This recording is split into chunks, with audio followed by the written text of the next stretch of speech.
ರಮ್ಯಾರಾವ್ಗೂ ಹಾಗೆ ರಾಜಕೀಯ ನಾಯಕರಿಗೂ ನಂಟಿದ್ಯಾ ಅನ್ನೋ ಅನುಮಾನ ಕಾರಣವಾಗ್ತಾ ಇರೋದು ಆ 12 ಎಕರೆ ಭೂಮಿ.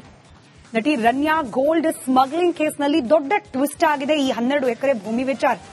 ರನ್ಯಾ ಹಾಗೆ ರಾಜಕೀಯ ನಾಯಕರಿಗೆ ನಂಟ್ ಇದೆಯಾ ಅನ್ನೋ ಅನುಮಾನಕ್ಕೆ ಕಾರಣವಾಗ್ತಿರೋದು ಇದೇ ವಿಚಾರ.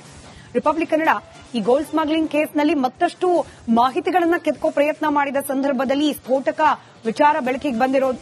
ರನ್ಯಾ ನಿರ್ದೇಶಕಿಯಾಗಿರುವ ಕಂಪನಿಗೆ ಭೂಮಿಯನ್ನ ಮಂಜೂರು ಮಾಡಲಾಗಿದೆ. ಸರ್ಕಾರದಿಂದ 12 ಎಕರೆ ಜಮೀನು ಮಂಜೂರಾಗಿದೆ.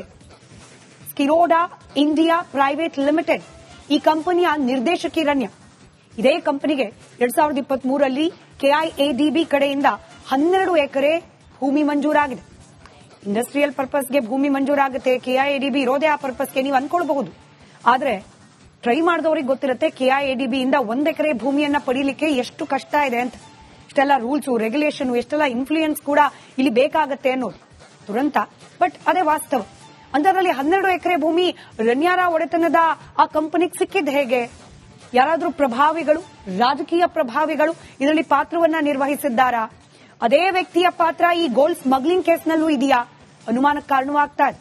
ಜಮೀನ್ ಮಂಜೂರು ಮಾಡಿರುವ ದಾಖಲೆಗಳು ರಿಪಬ್ಲಿಕ್ ಕನ್ನಡಕ್ಕೆ ಲಭ್ಯವಾಗಿದೆ. ರಿಪಬ್ಲಿಕ್ ಕನ್ನಡದಲ್ಲಿ ಈ ಎಕ್ಸ್ಕ್ಲೂಸಿವ್ ದಾಖಲೆಯನ್ನ ಬೆಳಗಿನಿಂದಲೂ ಕೂಡ ತೋರಿಸಿದ್ದೇವೆ.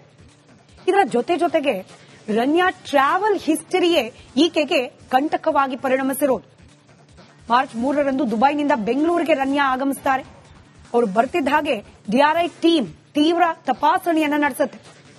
ಆ ಸಂದರ್ಭದಲ್ಲಿ ಅಂದ್ರೆ ಏರ್ಪೋರ್ಟ್ನಲ್ಲಿ ಈಕೆ ದುಬೈನಿಂದ ಬಂದು ಬೆಂಗಳೂರಿನ ಏರ್ಪೋರ್ಟ್ನಲ್ಲಿ ಬಂದು ಇಳಿತಾ ಇದ್ದ ಹಾಗೆ ಡಿಆರ್ಐ ಅಧಿಕಾರಿಗಳು ಕೆಲ ಪ್ರಶ್ನೆಗಳನ್ನ ಕೇಳಿದಾಗ ರನ್ಯಾ ಅಕ್ಷರಶಃ ಶಾಕ್ ಆಗಿದ್ದಾರೆ. She was not prepared. ಈ ರೀತಿಯಾಗಿ ನಾನು ತಗಲು ಹಾಕೊಳ್ಳಬಹುದು ಅನ್ನೋದು ಆಕೆಗೂ ಅಂದಾಜಿರ್ಲಿಲ್ಲ ಅನ್ಸುತ್ತೆ. ಡಿಆರ್ಐ ಅಧಿಕಾರಿಗಳು ಇಂಥದ್ದೊಂದು ಪ್ರಶ್ನೆ ಕೇಳಿದ್ರೆ ಅದಕ್ಕೆ ಏನು ಉತ್ತರ ಕೊಡಬೇಕು ಅನ್ನೋ ಪ್ರಿಪೇರ್ಡ್ನೆಸ್ ರನ್ಯಾಗಿರ್ಲಿಲ್ಲ. ಹೀಗಾಗಿ ಡಿಆರ್ಐ ಅಧಿಕಾರಿಗಳು ಪ್ರಶ್ನೆ ಕೇಳಿದಾಗ ತಂಡ ಹೊಡೆದಿದ್ದಾರೆ ರನ್ಯಾ. ಲಗೇಜ್ ಎತ್ತಿಕೊಳ್ಳುವಂತೆ ಸಿಬ್ಬಂದಿಗೆ ಡಿಆರ್ಐ ಅಧಿಕಾರಿಗಳು ಸೂಚನೆ ಕೊಡ್ತಾರೆ. ಕಸ್ಟಮ್ಸ್ ಅಧಿಕಾರಿಗಳ ಸಹಕಾರದೊಂದಿಗೆ ಮತ್ತಷ್ಟು ತಪಾಸಣೆಯನ್ನ ಮಾಡ್ತಾ ಹೋಗ್ತಾರೆ. ಅಧಿಕಾರಿಗಳ ತಪಾಸಣೆ ಸಂದರ್ಭದಲ್ಲಿ ನಟಿಯ ಸೊಂಟದಲ್ಲಿ ಕೆಜಿ ಚಿನ್ನವನ್ನ ಆಕೆ ಸುತ್ತಕೊಂಡು ಬಂದಿದ್ದು ಗೊತ್ತಾಗತ್ತೆ. ಚೈನ್ ರೀತಿಯಲ್ಲಿ ಸರಪಳಿ ರೀತಿ ವಿನ್ಯಾಸ ಮಾಡಿಕೊಂಡು ಆ ಬಂಗಾರವನ್ನ ಆಕೆ ತಂದಿದ್ಲ ಅನ್ನೋ ಅನುಮಾನ ಇದೀಗ ಬಲವಾಗ್ತಾ ಇದೆ. High technology gold finding machine ನಲ್ಲಿ ತಪಾಸಣೆ ಮಾಡ್ತಾರೆ. ಆಗ ಈಕೆಯ ಬಳಿಯಲ್ಲಿ ಕೆಜಿ ಬಂಗಾರ ಇರೋದು ಪತ್ತೆಯಾಗತ್ತೆ. ಹೀಗಾಗಿ ಸ್ಮಗಲ್ ಮಾಡಿದ್ದ ಇದು ಡಾಕ್ಯುಮೆಂಟ್ಸ್ ಅಲ್ಲಿ ಯಾಕೆ ತರ್ತಿದ್ರಿ ಗೋಲ್ಡ್ ಅನ್ನ, ಯಾರು ಕೊಟ್ರು ಅಥವಾ ಎಲ್ಲಿ ಪರ್ಚೇಸ್ ಮಾಡಿದ್ರಿ, ಈ ರೀತಿಯಾಗಿ ಪ್ರಶ್ನೆಗಳನ್ನ ಕೇಳ್ತಾ ಹೋಗ್ತಾರೆ ಅಧಿಕಾರಿಗಳು ರನ್ಯಾಗೆ. ಈ ವೇಳೆ ಯಾವುದೇ ಪ್ರಶ್ನೆಗೂ ಕೂಡ ಉತ್ತರವನ್ನ ನೀಡಿಲ್ಲ ರನ್ಯಾ ಅನ್ನೋ ಮಾಹಿತಿ ಇದೆ. ಯಾವ ಪ್ರಶ್ನೆಗಳಿಗೆ ಉತ್ತರ ಸಿಗ್ಲಿಲ್ವೋ ಸಹಜವಾಗಿ ಡಿಆರ್ಐ ಅಧಿಕಾರಿಗಳು ಆಕೆಯನ್ನ ವಶಕ್ಕೆ ಪಡೆದಿದ್ದಾರೆ. ಕಸ್ಟಮ್ಸ್ ಅಧಿಕಾರಿಗಳ ಸಹಕಾರದೊಂದಿಗೆ ರನ್ಯಾರಾವ್ ಅವರನ್ನ ಅರೆಸ್ಟ್ ಮಾಡಲಾಯಿತು. ಏರ್ಪೋರ್ಟ್ನಿಂದ ದುಬೈಗೆ ತೆರಳಬೇಕಾಗಿದ್ರೆ ಅಧಿಕಾರಿಗಳ ಜೊತೆಯಲ್ಲಿ ಈಕೆ ಸಂಪರ್ಕದಲ್ಲಿದ್ಲ. ಯಾಕಂದ್ರೆ ಕೆಲ ಅಧಿಕಾರಿಗಳ ಸಪೋರ್ಟ್ ಇಲ್ಲದೆ ಹೀಗೆ ಏಕಾಏಕಿಯಾಗಿ ಬೇರೆ ಒಂದು ದೇಶದಿಂದ ನಮ್ಮ ದೇಶಕ್ಕೆ ಈ ಪ್ರಮಾಣದಲ್ಲಿ ಚಿನ್ನವನ್ನ ತರಲಿಕ್ಕೆ ಸಾಧ್ಯವಾ? ದುಬೈ ಏರ್ಪೋರ್ಟ್ನಲ್ಲಿ ಯಾಕೆ ಸೀಸ್ ಆಗಲಿಲ್ಲ ಈಕೆ? ಈ ರೀತಿಯ ಅನೇಕ ಪ್ರಶ್ನೆಗಳಿದ್ದೇ ಇದೆ. ಪ್ರೋಟೋಕಾಲ್ ಸಿಬ್ಬಂದಿಗೆ ಈಕೆ ಫೋನ್ ಮಾಡ್ತಾ ಇದ್ರು ಅನ್ನೋದು, ಕೆಲ ಪೊಲೀಸ್ ಅಧಿಕಾರಿಗಳು ಪ್ರೋಟೋಕಾಲ್ ಸಿಬ್ಬಂದಿಗೆ ಫೋನ್ ಮಾಡ್ತಾ ಇದ್ರು ಅನ್ನೋ ಮಾಹಿತಿ ಕೂಡ ಇದೀಗ ಲಭ್ಯ ಆಗ್ತಾ ಇದೆ. ಅಂದ್ರೆ ಇದರಲ್ಲಿ ಕೆಲ ಪೊಲೀಸ್ ಇಲಾಖೆಯ ಅಧಿಕಾರಿಗಳು ಕೂಡ ಶಾಮೀಲಾಗಿದ್ದಾರಾ, ಪ್ರೋಟೋಕಾಲ್ ಸಿಬ್ಬಂದಿಗಳು ಕೂಡ ಶಾಮೀಲಾಗಿದ್ದಾರಾ? ಇಲ್ಲದೆ ಹೋದ್ರೆ ರನ್ಯಾ ಇಷ್ಟು ಬಾರಿ ಫಾರಿನ್ ಟ್ರಿಪ್ ಗಳನ್ನ ಮಾಡ್ತಿದ್ದ ಸಂದರ್ಭದಲ್ಲಿ ಯಾಕೆ ಅನುಮಾನ ಬರಲಿಲ್ಲ ಯಾರಿಗೂನು? ರನ್ಯಾಳನ್ನ ಪ್ರಭಾವಿ ನಟಿ ಅಂತ ಹೇಳಿ ಟ್ರೀಟ್ ಮಾಡ್ತಿದ್ರಂತೆ ಕೆಲ ಅಧಿಕಾರಿಗಳು.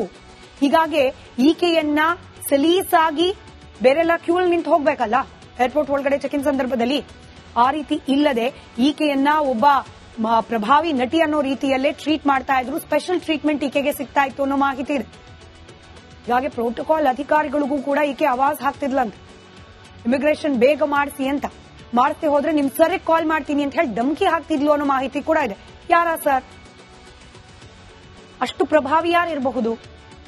ಅಲ್ಲಿನ ಏರ್ಪೋರ್ಟ್ನ ಸಿಬ್ಬಂದಿಗಳು ಕೂಡ ಹೆದರುವಂತಹ ವ್ಯಕ್ತಿ ಈಕೆಯ ಜೊತೆಯಲ್ಲಿ ಕಾಂಟ್ಯಾಕ್ಟ್ ನಲ್ಲಿದ್ರ? ಹಾಗಾದ್ರೆ ಎಲ್ಲ ಅನುಮಾನಗಳಿಗೂ ಕೂಡ ರನ್ಯಾಳ ಈ ಟ್ರಾವೆಲ್ ಹಿಸ್ಟ್ರಿಯ ಡೀಟೇಲ್ಸ್ ಎಡೆ ಮಾಡಿಕೊಡ್ತಾ ಇದೆ. ಪದೇ ರನ್ಯಾ ಟ್ರಾವೆಲ್ ಮಾಡ್ತಾ ಇದ್ದಿದ್ದು ಇದು ಕೂಡ ಅನುಮಾನ ಕಾರಣವಾಗಿದೆ. ಕೆಂಪೇಗೌಡ ಏರ್ಪೋರ್ಟ್ನ ಕೆಲ ಅಧಿಕಾರಿಗಳಿಗೆ ಈಕೆಯ ಬಗ್ಗೆ ಮಾಹಿತಿ ಇತ್ತ ಅನ್ನೋ ದೊಡ್ಡ ಅನುಮಾನ. ಇದೆಲ್ಲ ಅನುಮಾನಗಳಿಗೆ ಉತ್ತರವನ್ನ ಕಂಡುಕೊಳ್ಳೋ ಪ್ರಯತ್ನ ಈಗ ತನಿಖೆಯ ಭಾಗವಾಗಿ ಆಗ್ತಾ ಇದೆ. ಕಾದ್ ನೋಡೋಣ ವಿಚಾರದಲ್ಲಿ ಯಾವೆಲ್ಲ ವಿಚಾರಗಳು ಇನ್ ಮುಂದೆ ಬೆಳಕಿಗೆ ಬರ್ತಾ ಹೋಗುತ್ತೆ ಅಂತ ಹೇಳಿ. ನ್ಯಾರಾವ್ಗೂ ಹಾಗೆ ರಾಜಕೀಯ ನಾಯಕರಿಗೂ ನಂಟಿದ್ಯಾ ಅನ್ನೋ ಅನುಮಾನಕ್ಕೆ ಕಾರಣವಾಗ್ತಾ ಇರೋದು ಆ 12 ಎಕರೆ ಭೂಮಿ. ನಟಿ ರನ್ಯಾ ಗೋಲ್ಡ್ ಸ್ಮಗ್ಲಿಂಗ್ ಕೇಸ್ನಲ್ಲಿ ದೊಡ್ಡ ಟ್ವಿಸ್ಟ್ ಆಗಿದೆ ಈ 12 ಎಕರೆ ಭೂಮಿ ವಿಚಾರ. ರನ್ಯಾ ಹಾಗೆ ರಾಜಕೀಯ ನಾಯಕರಿಗೆ ನಂಟ್ ಇದೆಯಾ ಅನ್ನೋ ಅನುಮಾನಕ್ಕೆ ಕಾರಣವಾಗ್ತಿರೋದು ಇದೇ ವಿಚಾರ. ರಿಪಬ್ಲಿಕ್ ಕನ್ನಡ ಈ ಗೋಲ್ಡ್ ಸ್ಮಗ್ಲಿಂಗ್ ಕೇಸ್ನಲ್ಲಿ ಮತ್ತಷ್ಟು ಮಾಹಿತಿಗಳನ್ನ ಕೆತ್ಕೋ ಪ್ರಯತ್ನ ಮಾಡಿದ ಸಂದರ್ಭದಲ್ಲಿ ಈ ಸ್ಫೋಟಕ ವಿಚಾರ ಬೆಳಕಿಗೆ ಬಂದಿರೋದು. ರನ್ಯಾ ನಿರ್ದೇಶಕಿಯಾಗಿರುವ ಕಂಪನಿಗೆ ಭೂಮಿಯನ್ನ ಮಂಜೂರು ಮಾಡಲಾಗಿದೆ. ಸರ್ಕಾರದಿಂದ 12 ಎಕರೆ ಜಮೀನು ಮಂಜೂರಾಗಿದೆ. ಸ್ಕಿರೋಡಾ ಇಂಡಿಯಾ ಪ್ರೈವೇಟ್ ಲಿಮಿಟೆಡ್ ಈ ಕಂಪನಿಯ ನಿರ್ದೇಶಕಿ ರನ್ಯಾ. ಇದೇ ಕಂಪನಿಗೆ 2023ರಲ್ಲಿ ಕೆಐಎಡಿಬಿ ಕಡೆಯಿಂದ 12 ಎಕರೆ ಭೂಮಿ ಮಂಜೂರಾಗಿದೆ. ಇಂಡಸ್ಟ್ರಿಯಲ್ ಪರ್ಪಸ್ಗೆ ಭೂಮಿ ಮಂಜೂರಾಗುತ್ತೆ, ಕೆಐಎಡಿಬಿ ಇರೋದೇ ಆ ಪರ್ಪಸ್ಗೆ ನೀವು ಅನ್ಕೊಳ್ಬಹುದು. ಆದ್ರೆ ಟ್ರೈ ಮಾಡಿದವರಿಗೆ ಗೊತ್ತಿರುತ್ತೆ ಕೆಐಎಡಿಬಿ ಇಂದ 1 ಎಕರೆ ಭೂಮಿಯನ್ನ ಪಡೀಲಿಕ್ಕೆ ಎಷ್ಟು ಕಷ್ಟ ಇದೆ ಅಂತ. ಇಷ್ಟೆಲ್ಲ ರೂಲ್ಸ್ ರೆಗ್ಯುಲೇಷನ್, ಎಷ್ಟೆಲ್ಲ ಇನ್ಫ್ಲೂಯೆನ್ಸ್ ಕೂಡ ಇಲ್ಲಿ ಬೇಕಾಗತ್ತೆ ಅನ್ನೋದು ದುರಂತ. ಬಟ್ ಅದೇ ವಾಸ್ತವ. ಅಂತದ್ರಲ್ಲಿ 12 ಎಕರೆ ಭೂಮಿ ರನ್ಯಾರ ಒಡೆತನದ ಆ ಕಂಪನಿಗೆ ಸಿಕ್ಕಿದ್ದು ಹೇಗೆ? ಯಾರಾದ್ರೂ ಪ್ರಭಾವಿಗಳು, ರಾಜಕೀಯ ಪ್ರಭಾವಿಗಳು ಇದರಲ್ಲಿ ಪಾತ್ರವನ್ನ ನಿರ್ವಹಿಸಿದ್ದಾರಾ? ಅದೇ ವ್ಯಕ್ತಿಯ ಪಾತ್ರ ಈ ಗೋಲ್ಡ್ ಸ್ಮಗ್ಲಿಂಗ್ ಕೇಸ್ನಲ್ಲೂ ಇದೆಯಾ? ಅನುಮಾನಕ್ಕೆ ಕಾರಣವಾಗ್ತಾ ಇದೆ. ಜಮೀನ್ ಮಂಜೂರು ಮಾಡಿರುವ ದಾಖಲೆಗಳು ರಿಪಬ್ಲಿಕ್ ಕನ್ನಡಕ್ಕೆ ಲಭ್ಯವಾಗಿದೆ. ರಿಪಬ್ಲಿಕ್ ಕನ್ನಡದಲ್ಲಿ ಈ ಎಕ್ಸ್ಕ್ಲೂಸಿವ್ ದಾಖಲೆಯನ್ನ ಬೆಳಗಿನಿಂದಲೂ ಕೂಡ ತೋರಿಸಿದ್ದೇವೆ. ಇದರ ಜೊತೆಗೆ ರನ್ಯಾ ಟ್ರಾವೆಲ್ ಹಿಸ್ಟರಿಯೇ ಈಕೆಗೆ ಕಂಟಕವಾಗಿ ಪರಿಣಮಿಸಿರೋದು. ಮಾರ್ಚ್ 3ರಂದು ದುಬೈನಿಂದ ಬೆಂಗಳೂರಿಗೆ ರನ್ಯಾ ಆಗಮಿಸುತ್ತಾರೆ. ಅವರು ಬರ್ತಿದ್ದ ಹಾಗೆ ಡಿಆರ್ಐ ಟೀಮ್ ತೀವ್ರ ತಪಾಸಣೆಯನ್ನ ನಡೆಸುತ್ತೆ. ಆ ಸಂದರ್ಭದಲ್ಲಿ ಅಂದ್ರೆ ಏರ್ಪೋರ್ಟ್ನಲ್ಲಿ ಈಕೆ ದುಬೈನಿಂದ ಬಂದು ಬೆಂಗಳೂರಿನ ಏರ್ಪೋರ್ಟ್ನಲ್ಲಿ ಬಂದು ಇಳಿತಾ ಇದ್ದ ಹಾಗೆ ಡಿಆರ್ಐ ಅಧಿಕಾರಿಗಳು ಕೆಲ ಪ್ರಶ್ನೆಗಳನ್ನ ಕೇಳಿದಾಗ ರನ್ಯಾ ಅಕ್ಷರಶಃ ಶಾಕ್ ಆಗಿದ್ದಾರೆ. She was not prepared. ಈ ರೀತಿಯಾಗಿ ನಾನು ತಗಲು ಹಾಕೊಳ್ಳಬಹುದು ಅನ್ನೋದು ಆಕೆಗೂ ಅಂದಾಜಿರ್ಲಿಲ್ಲ ಅನ್ಸುತ್ತೆ.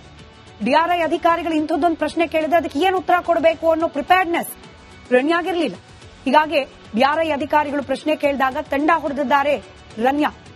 ಲಗೇಜ್ ಎತ್ತಿಕೊಳ್ಳುವಂತೆ ಸಿಬ್ಬಂದಿಗೆ ಡಿಆರ್ಐ ಅಧಿಕಾರಿಗಳು ಸೂಚನೆ ಕೊಡ್ತಾರೆ. ಕಸ್ಟಮ್ಸ್ ಅಧಿಕಾರಿಗಳ ಸಹಕಾರದೊಂದಿಗೆ ಮತ್ತಷ್ಟು ತಪಾಸಣೆಯನ್ನ ಮಾಡ್ತಾ ಹೋಗ್ತಾರೆ. ಅಧಿಕಾರಿಗಳ ತಪಾಸಣೆ ಸಂದರ್ಭದಲ್ಲಿ ನಟಿಯ ಸೊಂಟದಲ್ಲಿ ಕೆಜಿ ಚಿನ್ನವನ್ನ ಆಕೆ ಸುತ್ತಕೊಂಡು ಬಂದಿದ್ದು ಗೊತ್ತಾಗುತ್ತೆ. ಚೈನ್ ರೀತಿಯಲ್ಲಿ ಸರಪಳಿ ರೀತಿ ವಿನ್ಯಾಸ ಮಾಡಿಕೊಂಡು ಆ ಬಂಗಾರವನ್ನ ಆಕೆ ತಂದಿದ್ಲ ಅನ್ನೋ ಅನುಮಾನ ಇದೀಗ ಬಲವಾಗ್ತಾ ಇದೆ. High technology gold finding machine ನಲ್ಲಿ ತಪಾಸಣೆ ಮಾಡ್ತಾರೆ. ಆಗ ಈಕೆಯ ಬಳಿಯಲ್ಲಿ ಕೆಜಿ ಬಂಗಾರ ಇರೋದು ಪತ್ತೆಯಾಗತ್ತೆ. ಹೀಗಾಗಿ ಸ್ಮಗಲ್ ಮಾಡಿದ್ದ ಇದು ಡಾಕ್ಯುಮೆಂಟ್ಸ್ ಅಲ್ಲಿ ಯಾಕೆ ತರ್ತಿದ್ರಿ ಗೋಲ್ಡ್ ಅನ್ನ, ಯಾರು ಕೊಟ್ರು ಅಥವಾ ಎಲ್ಲಿ ಪರ್ಚೇಸ್ ಮಾಡಿದ್ರಿ, ಈ ರೀತಿಯಾಗಿ ಪ್ರಶ್ನೆಗಳನ್ನ ಕೇಳ್ತಾ ಹೋಗ್ತಾರೆ ಅಧಿಕಾರಿಗಳು ರನ್ಯಾಗೆ. ಈ ವೇಳೆ ಯಾವುದೇ ಪ್ರಶ್ನೆಗೂ ಕೂಡ ಉತ್ತರವನ್ನ ನೀಡಿಲ್ಲ ರನ್ಯಾ ಅನ್ನೋ ಮಾಹಿತಿ ಇದೆ. ಯಾವ ಪ್ರಶ್ನೆಗಳಿಗೆ ಉತ್ತರ ಸಿಗ್ಲಿಲ್ವೋ ಸಹಜವಾಗಿ ಡಿಆರ್ಐ ಅಧಿಕಾರಿಗಳು ಆಕೆಯನ್ನ ವಶಕ್ಕೆ ಪಡೆದಿದ್ದಾರೆ. ಕಸ್ಟಮ್ಸ್ ಅಧಿಕಾರಿಗಳ ಸಹಕಾರದೊಂದಿಗೆ ರನ್ಯಾ ರಾವ್ ಅವರನ್ನ ಅರೆಸ್ಟ್ ಮಾಡಲಾಯಿತು.